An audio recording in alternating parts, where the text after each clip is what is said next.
Sua petição. Bom, hoje nós vamos estar fazendo aqui um pequeno estudo sobre a Parashá Noah. Está em Bereshit, Gênesis, capítulo 6, do 9, do 11 ao 32.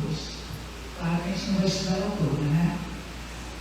Porém, o título dessa mensagem, desse estudo nessa manhã, que baixei de dor no coração, um convite é anunciado aos povos. Na introdução, convido você a abrir a escritural, a palavra, né?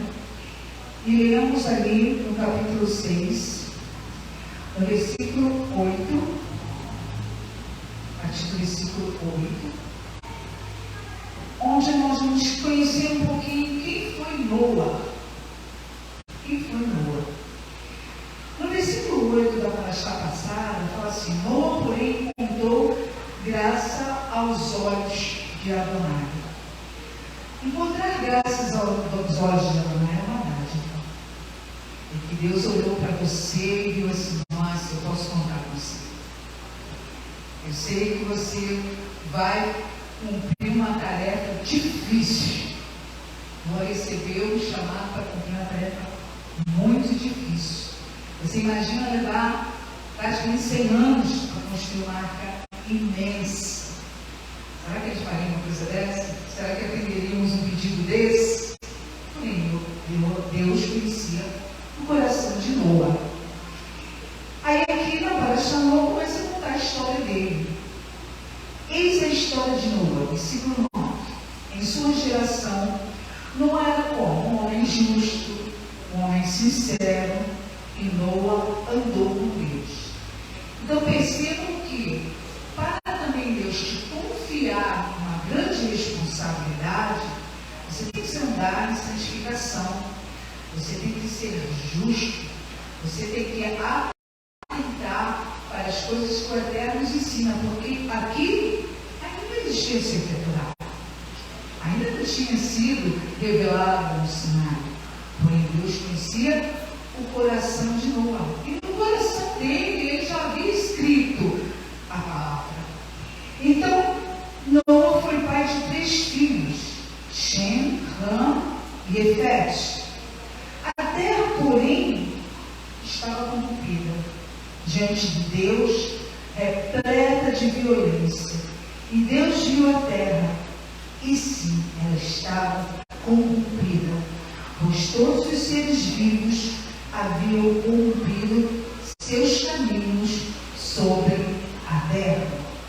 Aí Deus diz a Noah: o fim de todos os seres vivos se aproximou de mim, pois a terra se encheu deles com violência. Eu os destruirei com a terra. Faça uma arca de madeira de gofer, construa a arca com compartimentos e cubra com piche por dentro e por fora. Eis como você deve construí-la. O comprimento da arca deve ser de 137 metros, 23 metros de largura e 14 metros de altura. Quer dizer, é muito difícil sobre as águas, né? E faça uma abertura de cerca de 45 centímetros abaixo do teto para a luz do sol entrar na arca. Coloque uma porta ao seu lado. Construa com 3 pavimentos, o interior, o segundo e o terceiro. Então, eu mesmo, Hashem, trarei as águas do dilúvio sobre a terra, para destruir sobre o céu todo ser vivo que respira. Tudo que há sobre a terra será destruído. Eu, porém, estabelecerei minha aliança com você. Entre na arca você e seus filhos, sua mulher e a mulher de cada um de seus filhos, com você, e todos os seres vivos de todas as espécies de seres vivos. Traga 2 para dentro da arca para mantê-los vivos com você, um macho e uma fêmea. E de todas as espécies de aves, gatos e animais rastejantes sobre o solo, 2 virão a você para serem mantidos vivos. Leve também de todos os tipos de alimentos comestíveis. Recolha-os para si mesmo. Esse deve ser o alimento para você e para eles. Isso é o que fez Noa. Ele cumpriu tudo o que Adonai lhe ordenou fazer. Assim foi a tarefa de Noa, né? Muito fácil. Primeiro construiu uma arca com o tamanho de um prédio de 3 andares. Os animais Deus enviou, mas ele tinha que guardar animais para comida, tinha que fazer estoque de alimentos, de frutos, vegetais também, para alimentar eles e os animais. Então, Deus preparou tudo para um dilúvio que duraria 40 dias e 40 noites, mas foi um momento, até esse dia, bem difícil, de muito afinco, de muita luta, e nós ficamos às vezes aqui reclamando das nossas lutas, das nossas pequenas dificuldades, que para nós parecem uma montanha, e nós, quando olhamos para os profetas, sinceramente eu me envergonho das minhas lutas, porque às vezes Deus fala assim: está cansado de quê? Eu não sei. Olha como Deus fala para a gente: está cansado de quê? Porque nós não fomos ainda provados ou temos tal responsabilidade como os nossos antepassados tiveram. Então Deus olha para a nossa pequena vida e fala, tem gente que pergunta assim: estou cansado, eu não cansado. Mas só cansado de quê? Você não sabe o que é cansaço. Realmente a gente não sabe o que é cansaço. Porque quando Deus prepara alguém para tamanho ofício, primeiro ele conhece aquele coração, para ver se ele vai suportar, ele já sabe que ele vai suportar. E prepara para cumprir essa caminhada. Então, em capítulo 7, a partir do verso 6, o dilúvio então começa a ser relatado. Capítulo 7, versículo 6. Noa tinha 600 anos. Quantos anos você tem? Eu tenho 60, 10%. 600 anos quando a água inundou a terra. Então ele parou 100 anos para preparar tudo. 500 anos eles começaram a trabalhar, acredito, né, mais ou menos. E com 600 anos, imagina, um velhinho de 600 anos. Eu com 60 anos me acho uma velha, né? Ele estava com 600. E Deus fala: entra na arca, porque eu vou inundar a terra. E Noa entrou na arca com seus filhos, sua mulher e a mulher de cada um de seus filhos, por causa das águas do dilúvio, dos animais puros e dos animais impuros, dos pássaros e de tudo que se arrasta sobre o solo, parte, um macho e uma fêmea. Entraram na arca de Noa, como Deus ordenou a Noa. Então, depois de 7 dias, a água começou a inundar a terra. E me chamou a atenção também aqui, que Adonai falou para ele, dos animais puros, separar 7. E dos animais impuros, ele separava 2. Por quê? Porque haveria um momento de fazer oferta. Vai fazer oferta com animal impuro. E aí, continuando aqui a leitura, no 17º dia do primeiro e segundo mês do ano 600 da vida de Noa, todas as fontes das profundezas foram rompidas e as janelas do céu foram abertas. Águas de cima e águas de baixo, aí sobre o domo foram abertas janelas das águas que estão em cima do domo, e elas vieram sobre a terra e inundaram tudo. Teve isso sobre o domo, firmamento, então Noa entrou na arca, então choveu sobre a terra 40 dias e 40 noites. Naquele mesmo dia, Noa entrou na arca com Shem, Ham e Efete. E os filhos de Noa, com sua mulher, e as 3 mulheres e seus filhos, que os acompanhavam, eles e todos os animais, de todas as espécies, o gado de todas as espécies, todos os animais que rastejavam sobre o solo, de todas as espécies, e todas as aves de todas as espécies, e todas as espécies de criaturas aladas, e eles entraram com Noa na arca, pares de todas as espécies, de criaturas vivas que respiram, entraram um macho e uma fêmea, de todas as espécies de seres vivos, como Deus ordenou-lhes, e Adonai fechou dentro. Então, depois que Adonai fechou a porta, acabou a conversa. Não entrava mais ninguém. E o dilúvio durou 40 dias sobre a terra, a água subiu e a arca flutuou, e foi elevada sobre a terra. Interessante que eu já ouvi até pessoas comentarem, nos teólogos, que as águas polucionam o local. Impossível. Quando Deus fala que ele inundou, ele inundou. Mas quando você tem um pensamento de uma terra em que o sol é o centro de todas as coisas, a terra gira em volta do sol, você começa a pensar de uma maneira assim. Só que não é assim. A terra não foi feita dessa forma.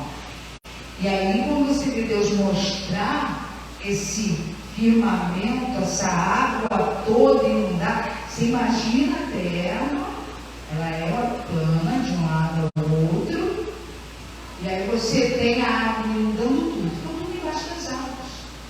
Por isso que Hashem fez o quê? Separa certos animais, puros e impuros, põe na arca que eu vou preservar a minha criação.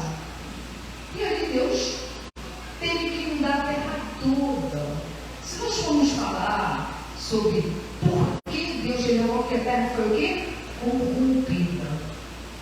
Então, se a gente entrar nesse estudo lá, por que a terra estava corrompida, vamos ter que voltar para as coisas sagradas. Então, ela foi toda corrompida. Então, Deus tinha que eliminar homens e animais de sobre a terra. E foi o que ele fez. Então, a água transbordou sobre a terra e tornou-se profunda, até a arca começar a flutuar sobre a superfície da água.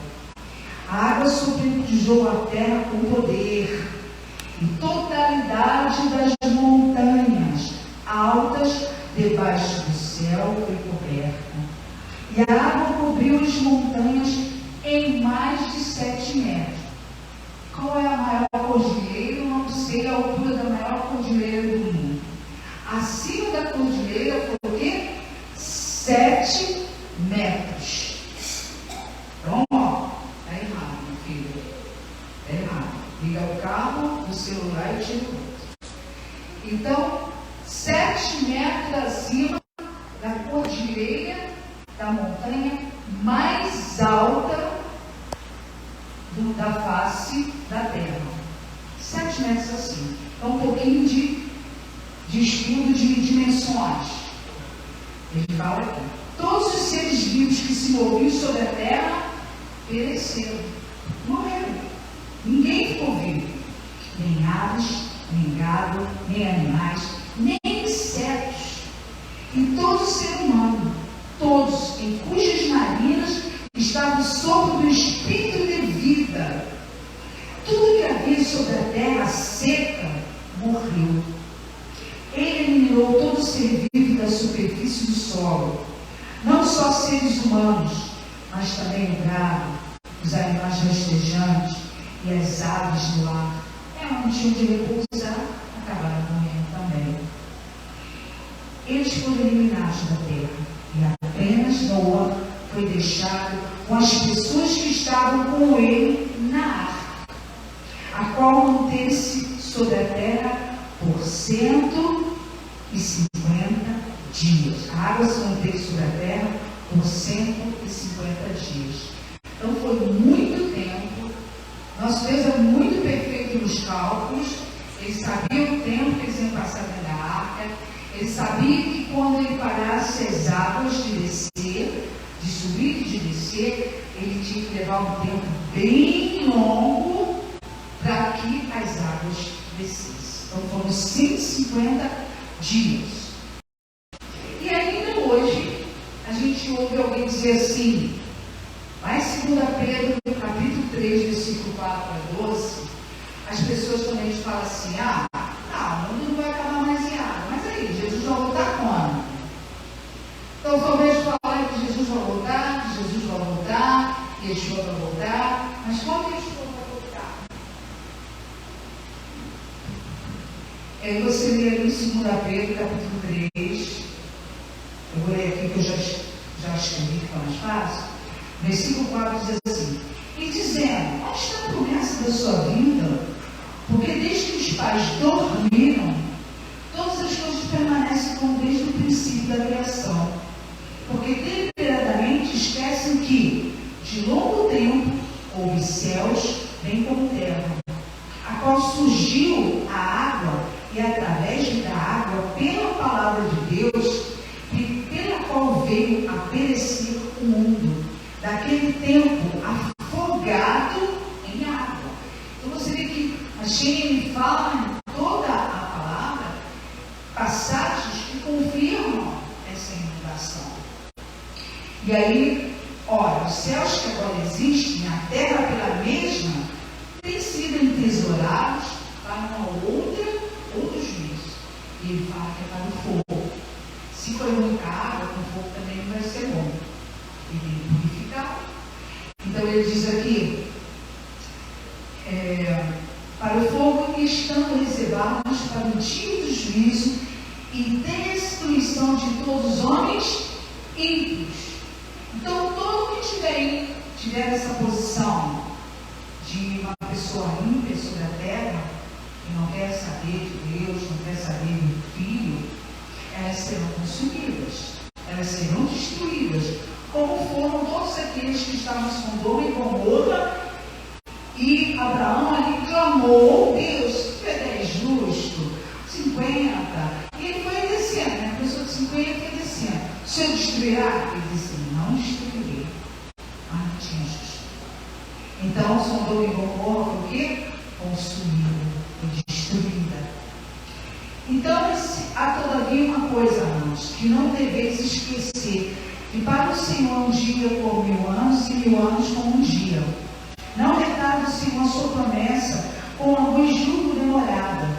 Pelo contrário, ele é bom para convosco, não querendo que nenhum pereça, senão que todos cheguem ao arrependimento.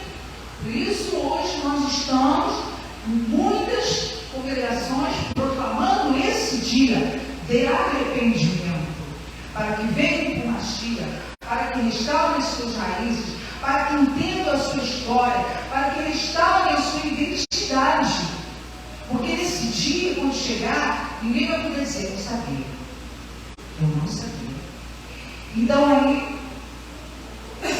virá entretanto, ele diz, como um ladrão, o dia do Senhor, no qual os céus passarão a estrepitoso estrondo e os elementos se desfarão abrasados. Também na terra, e as obras que nela existem serão atingidas, visto que todas essas coisas vão ser assim desfeitas.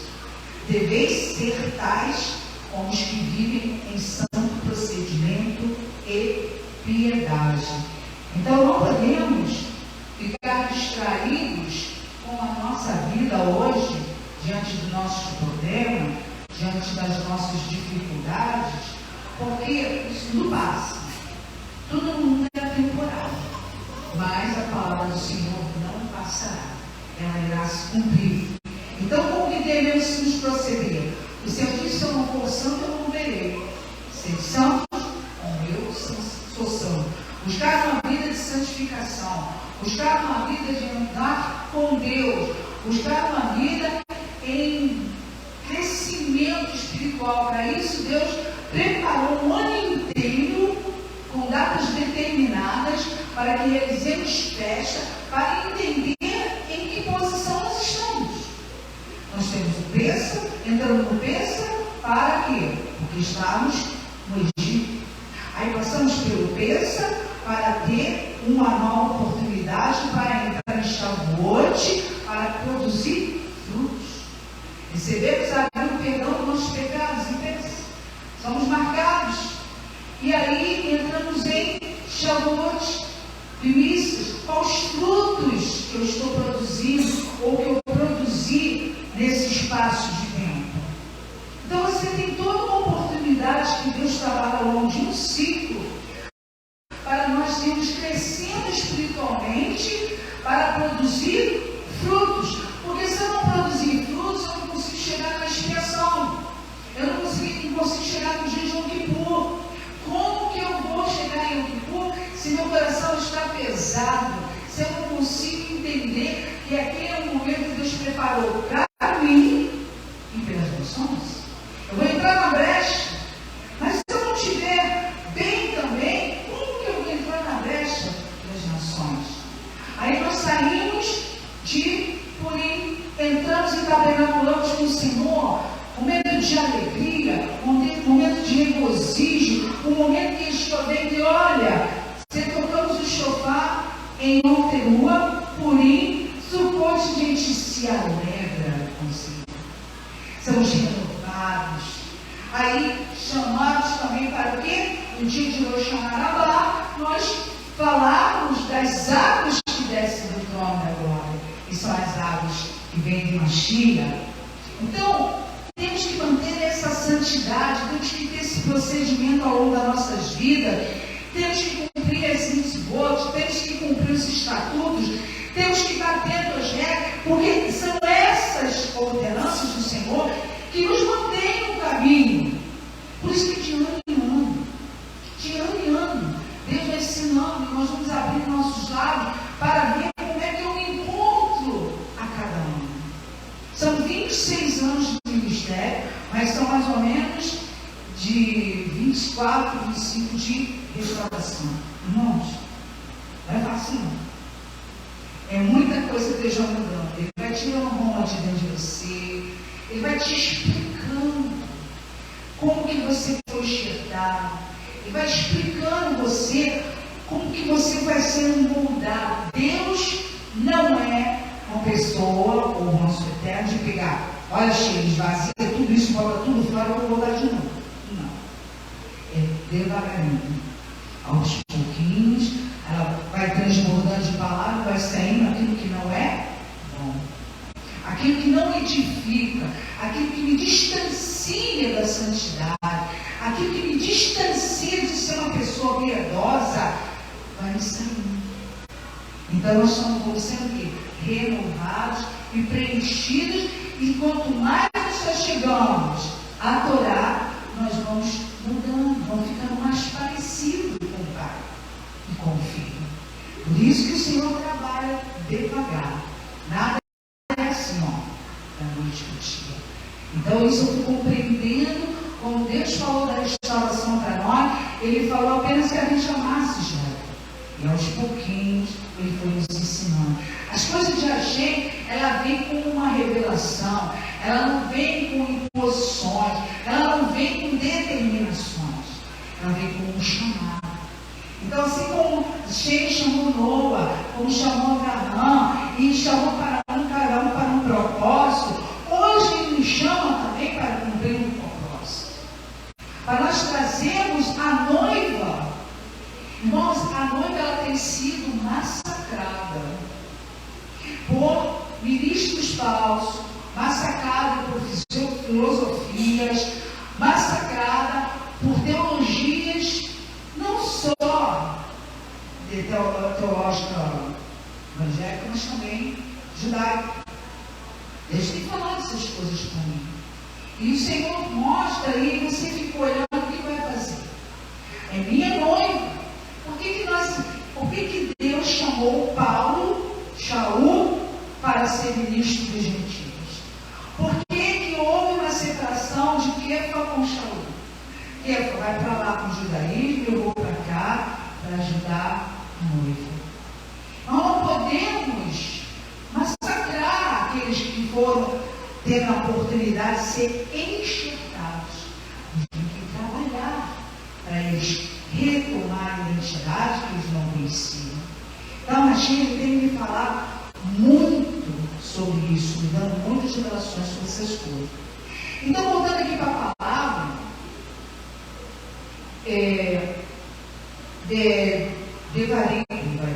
Bereshit, capítulo 8, versículo 13, de 20 21 a 22,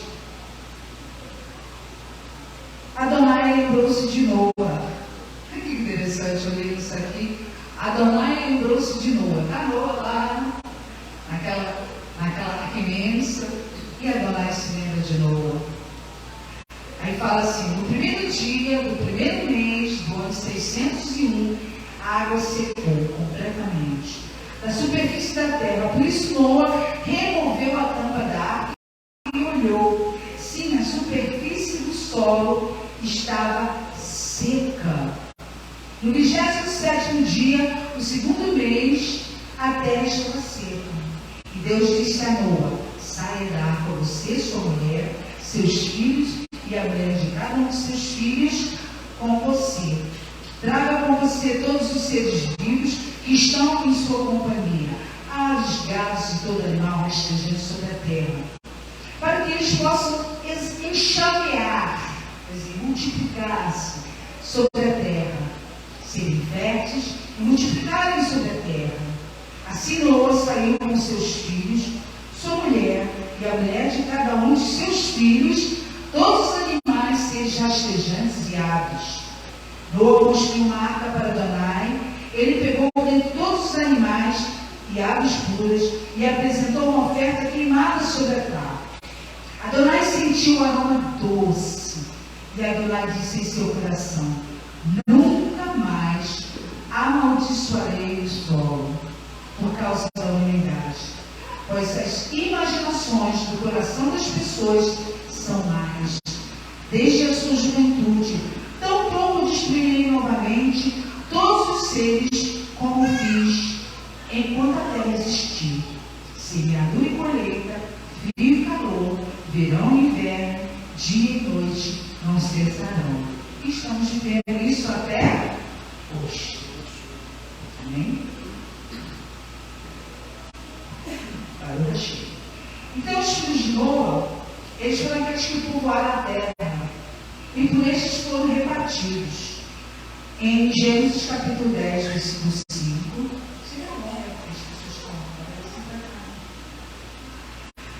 versículo 5 diz assim: a partir deles, a partir dos filhos de Noa, Shem, Ham e Efés, a partir deles, as ilhas das nações foram divididas em terras, cada uma de acordo com sua língua, de acordo com as suas famílias e as suas nações.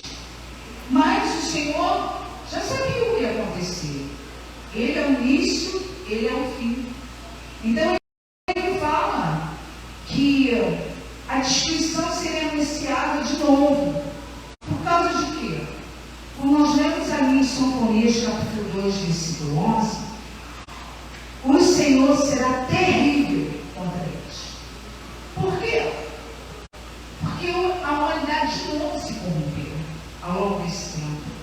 E o pior pecado que o homem comete é o pecado de idolatria. Um pecado abominável ao nosso Deus. Então o Senhor será terrível contra eles, porque aniquilará todos os deuses da terra, todas as ilhas das nações, cada uma do seu lugar o adorarão. Quer dizer, ele vai destruir e vai trazer a mim e para adorar. O remanescente ficar. Então, a rebelião do homem é anunciada, e Adonai confunde as línguas. Quando você lê Gênesis 11, versículo 4 a 9, você vê o Senhor já falando, já vemos a manifestação.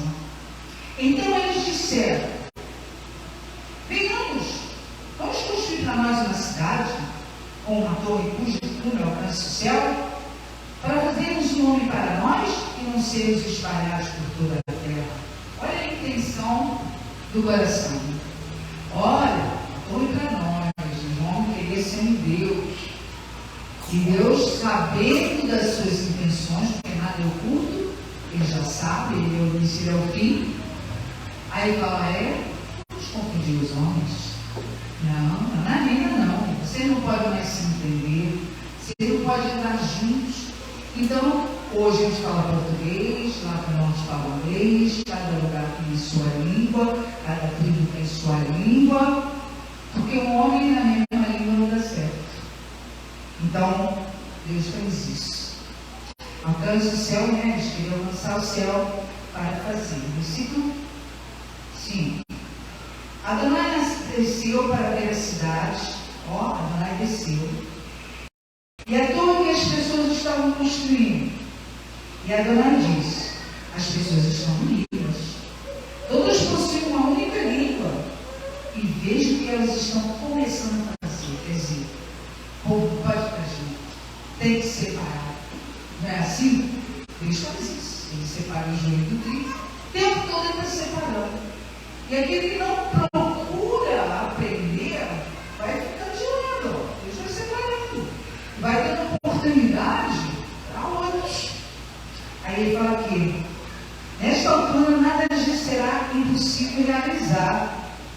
Venham, desçamos, quer dizer, Deus chamou o filho, os anjos, não explica aqui bem. Desçamos e confundamos sua língua, para que não entendam o que o outro fala. Por isso, a partir dali, Adonai espalhou-os sobre toda a terra. E eles pararam de construir a cidade. E por essa razão, ela foi chamada Babel, confusão. Porque ali Adonai confundiu a língua de toda a terra. E dali espalhou sobre a terra todos os homens. Deus é muito sábio, e assim ele age. Adonai, princípio e fim, já tem um desfecho para o fim de todas as coisas. Aí Yeshua vem, nasce de mulher, e chega a sua idade adulta, no tempo de ministrar, de ensinar, e Yeshua vem e anuncia, Mateus 24, de 36 a 44. Mas a respeito daquele dia, olha Yeshua, e ora, ninguém sabe, nem os anjos dos céus, nem o Filho, senão o Pai. Realmente, desde Noa também, só o Pai sabia. E aí, pois assim como foi nos dias de Noa, também será a vinda do Filho do Homem. Portanto, assim como nos dias anteriores ao dilúvio, comiam, bebiam, casavam, davam-se em casamentos, até o dia em que Noa entrou na água. E não perceberam, senão quando veio o dilúvio e o levou a todos. Assim será também a vida do Filho do Homem. Estão distraídos, estão envolvidos com a vida. Ai, vou na igreja de que dá. Ah, está chegando, não vou. Ah, estou com calor, não vou. Ai, não tem dinheiro. Ah, não sei o quê. Mil desculpas. Nós estamos vendo uma timeline de Deus que quando Yeshua veio, começou o mistério dele, se eu não me engano, começou o fim. Ele começou a falar aqui do fim. Olha, vai chegar. E hoje, o que nós estamos vendo? As pessoas casam, vão se casamento, comem, reclamam, fazem um monte de besteira, desobedecem, são rebeldes. Quando chegar esse dia, vai ser que nem a Noa. Olha o que Deus fez. Detumou toda a arca, por dentro e por fora. E quem fechou? Ele. Ninguém pôde passar, ninguém mais pôde entrar. Às vezes a gente vê até alguns filmes tentando mostrar esse tempo, né? As pessoas desesperadas se voltando, mas Noa ficou 100 anos anunciando o dia do dilúvio. 100 anos ele falou. Então Deus está dando um tempo. Estamos em 2022. De Yeshua para cá, mais de 2000 anos, Deus está dando um tempo, porque esse juízo vai ser bom, não. E nesse dia, quem tiver distraído, acabou. Não vai ter mais chance. Não vai chegar lá e Yeshua, ai, pai, não tem chance não. Então é hora de estar acordado, ligado, prestando atenção nos tempos, e buscando cada dia a santificação com o Senhor. E aí, ele continua falando, então 2 estarão no campo, um será tomado e deixado o outro. 2 estarão trabalhando no moinho, um será tomado e deixado do outro. Portanto, vigiai, porque não sabeis em que dia vem o vosso Senhor. Mas considerai isto: se o pai de família soubesse a que hora viria o ladrão, vigiaria e não deixaria que fosse arrombada a sua casa. Por isso, ficai também vós apercebidos, porque a hora em que não cuidais, o Filho do Homem virá. É assim, irmãos. Quando a gente imagina quando uma doença vai chegar, você imagina que você vai ser mandado embora, você imagina, você não tem noção dessas coisas. Estava eu, de repente, peguei uma Covid, aí Deus fala, tu vai passar pelo vale, mas eu vou te acrescentar mais anos de vida. Aí você pensa, meu Deus, o que vai acontecer comigo? Você nem imagina, você não tem noção. De repente, do nada, você começa a passar mal.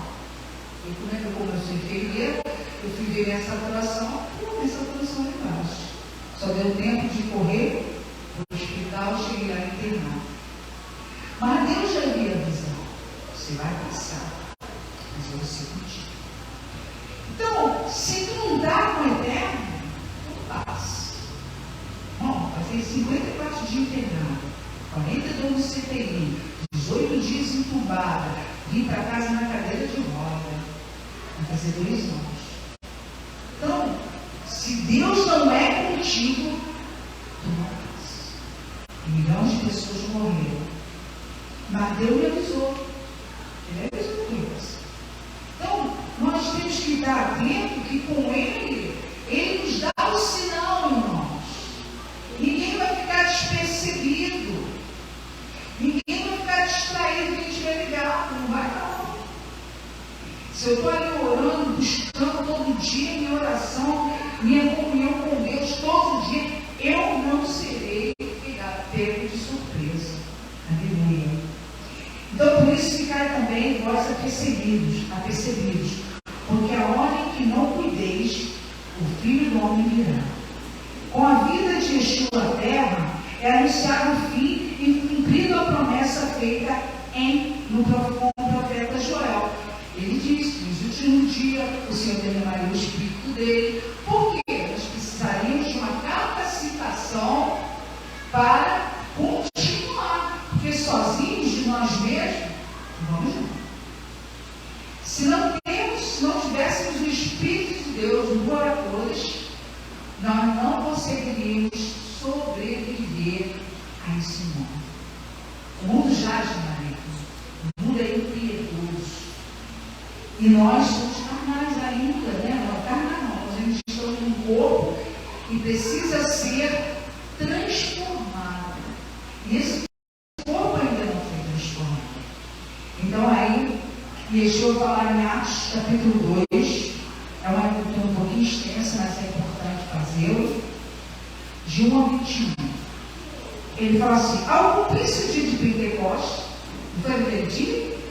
Yeshua teve que voltar para o Pai para que o Rua descesse, para que o Rua viesse nos capacitar, nos encher, para poder darmos essa caminhada. Aí ele fala: estávamos todos reunidos no mesmo lugar, e de repente veio do céu um som como de um vento impetuoso e encheu toda a casa onde estavam sentados. E apareceram distribuídas entre eles línguas como de fogo, e pousou uma sobre cada um deles, e todos ficaram cheios de glória.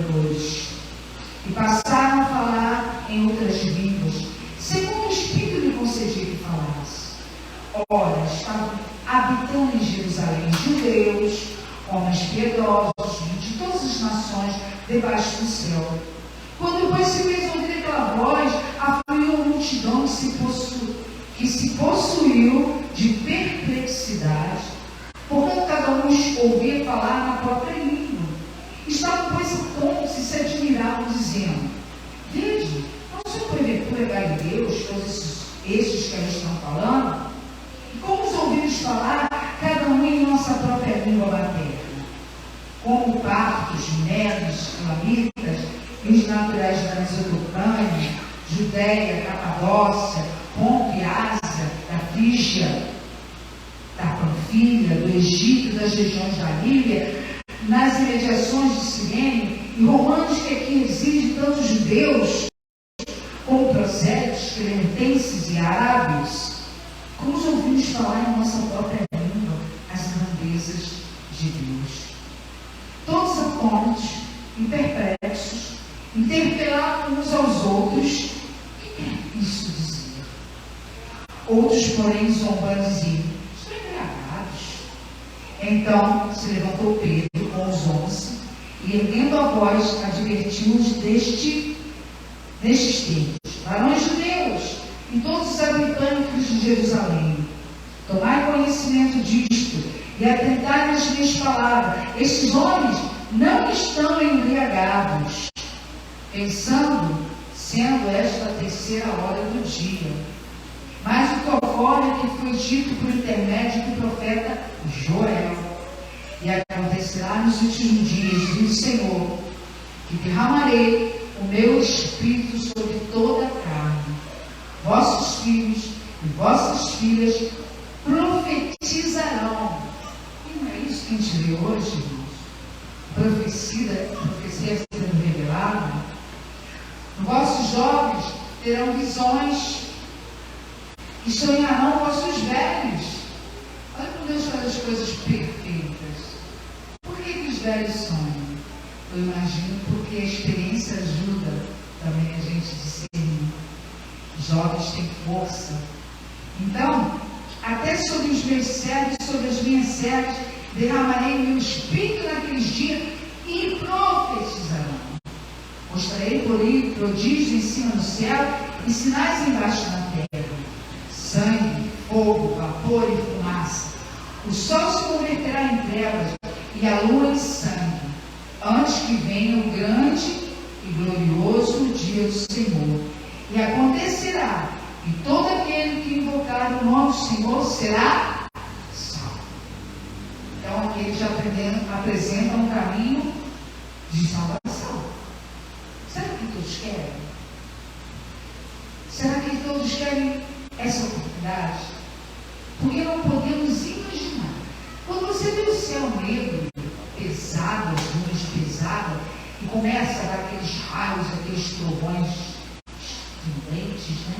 Como é que as pessoas ficam? Ficam apavoradas, né? Quando você vê o mar bem revolto, ondas altíssimas, é todo mundo. Irmãos, isso é destino. Aprender o temor do Senhor. Isso é destino. Nós não estamos preparados para nada. Então, o Senhor está apresentando um caminho para aqueles até esse dia. Por isso estamos aqui, incessantemente, proclamando que Yeshua é o caminho, a verdade e a vida. Não adianta colocar filosofias, não adianta colocar outros estudos, não adianta. Ele é o caminho, a verdade e a vida. E só vem ao Pai quem vê através do Filho. Sem o Filho não tem o Pai. Eu não compreendo botar em Yeshua na prateleira. Eu não compreendo botar a palavra na prateleira. Porque o Pai e o Filho, eles estão juntos. Eles estão juntos. E o Filho nos deu, ele se deu a oportunidade para que nós pudéssemos entrar nesse caminho longo e santo e sermos religados. Foi o Filho. Quem dá o seu Filho? Ele deu e ele recebeu. Né? Como Isaac era filho, único filho de Abraão. Ele aceitou a sua oferta e Deus deu a providência. E Jesus se deu porque sem sangue não há remissão de pecados. E a pessoa tem remissão de pecados como? Não tem como, irmãos. Homem nenhum pode remir pecados.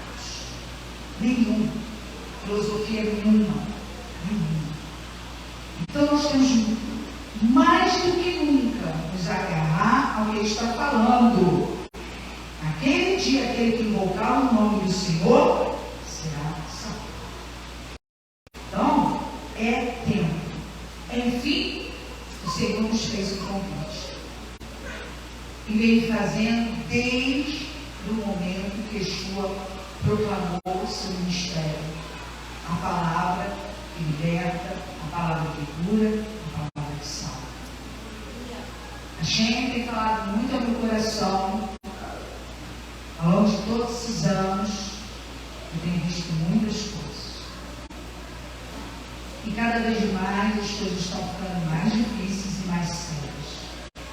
Deus me mostrando ministros que como é a palavra? Como é que eu vou ver? Faz suco. Ministros que sugam noivas na má direção. Filosofias que destroem pastores. Filosofias que botam a Torá no armário. Isso é muito duro. Isso é muito triste. Porque sem Yeshua, ninguém será salvo em Yeshua. Então o convite é anunciado em Isaías 55, de 5 a 11, eis que chamarás a uma nação que não conheces. E uma nação que nunca te conheceu correrá para junto de ti, por amor do Senhor, teu Deus, e do Santo de Israel, porque este te glorificou. Buscai o Senhor quando se pode achar, invocai-o quando está perto. Deixe o perverso seu caminho, o iníquo, os seus pensamentos. Converta-se ao Senhor, que se compadecerá dele. Volte-se para o nosso Deus, porque é rico em perdoar. Porque os meus pensamentos não são os vossos pensamentos, nem os vossos caminhos os meus caminhos, diz o Eterno. Porque assim como os céus são mais altos do que a terra, assim são os meus caminhos mais altos do que os vossos caminhos, e os meus pensamentos mais altos do que os vossos pensamentos. Porque assim como descem a chuva e a neve dos céus, e para lá não tornam, sem que primeiro reguem a terra e a fecundam, e a façam brotar para dar semente ao semeador, e pão ao que come, assim será a palavra que sair da minha boca. Não voltará para mim vazia, mas fará o que me apraz, e prosperará naquilo para que há desígnio. Para isso Deus nos chamou. A palavra dele não é para voltar assim. Mas se não há boca para falar, como ouvirão? Se não há santos ministrando, como a noiva ouvirá? Como ela resgatará a sua identidade? Como ela entenderá? Não podemos massacrar a noiva que o Senhor resgatou, esse povo que o Senhor resgatou, enxertou na oliveira verdadeira, para que ela dessa seiva fosse alimentada, porque a palavra são para povos, línguas e nações. E desde quando o Senhor começou a chamar a Noa, ele chamou povos. Se vamos fazer um estudo dos povos da descendência de Noa, que continuou a ministração da palavra e chegou a Abraão, e os povos também que caminharam por Nimrod para trazer rebeldia e outras nações. Por isso o Senhor diz: eu os destruirei. Eu os destruirei. Há 3 povos no mundo que são descendência de Abraão, que foram espalhados na terra. E nós precisamos estar atentos, e nós vamos enxergar na oliveira para trazer estes para perto. Não para massacrá-los, não para excluí-los, porque foi assim que Hashem falou: amá-los, ajudá-los.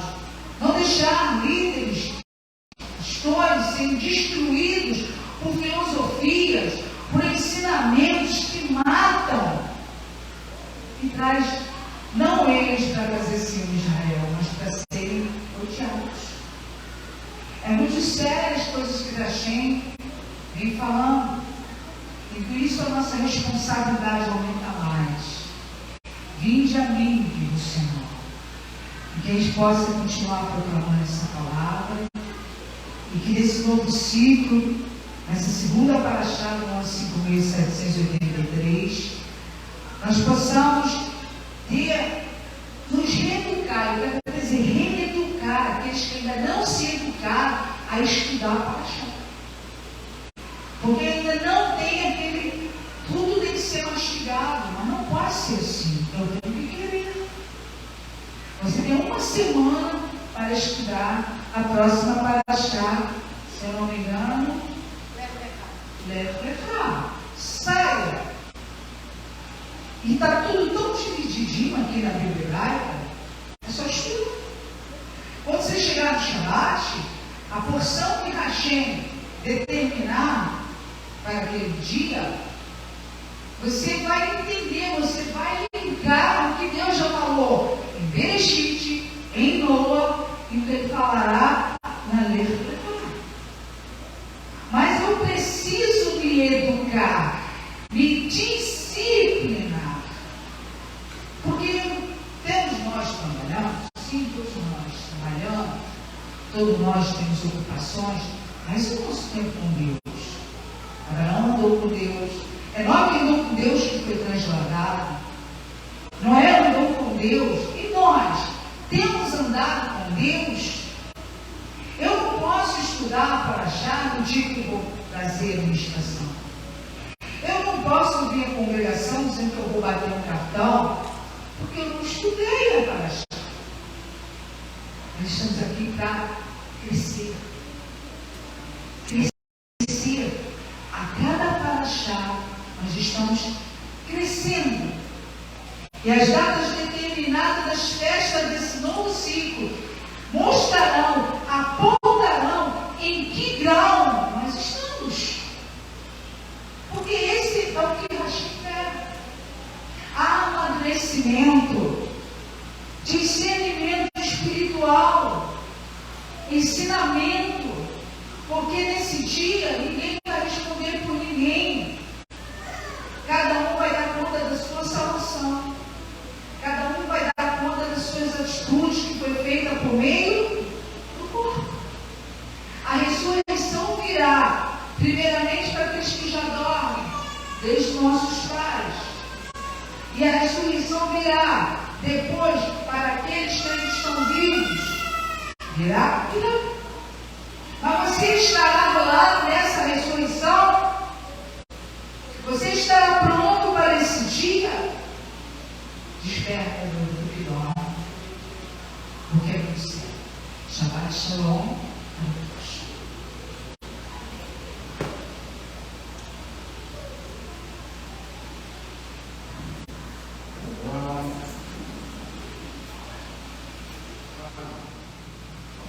Obrigado, meu amigo.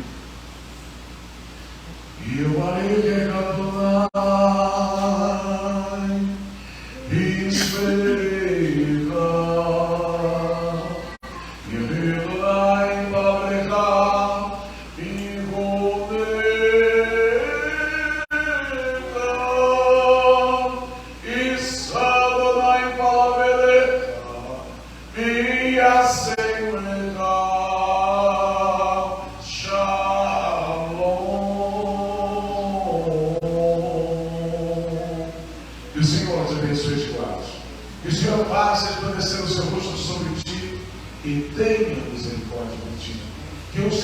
que levanta o seu rosto e põe em ti a paz. Hashem, Yeshua HaMashiach, Adoneinu, Mosheinu Yakar.